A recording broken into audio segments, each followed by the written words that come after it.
მოგესალმებათ სახელოსნო 28. ვიწყებთ სკამის განახლებას. მოხსენი რბილი ქსოვილი.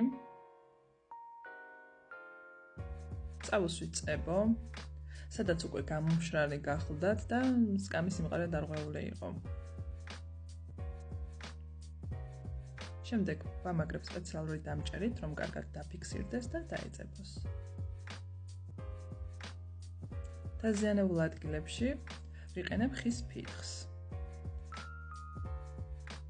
და კარგად ვათანაბრებ ზედაპირთან.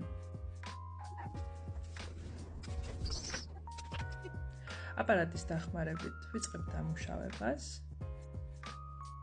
და ვაცლით ძველ საღებავს.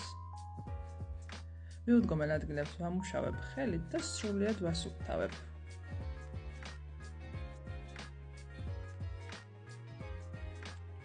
უკვე მზად არის გრუნტის დასასხმელად. აქ ვასხამ უკვე გრუნტს.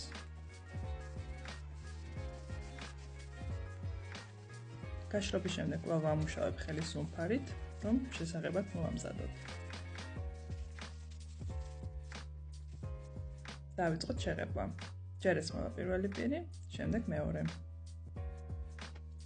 ხსნით ძველ ქსოვილს და ვიწყებ ახლის გადაკვრას.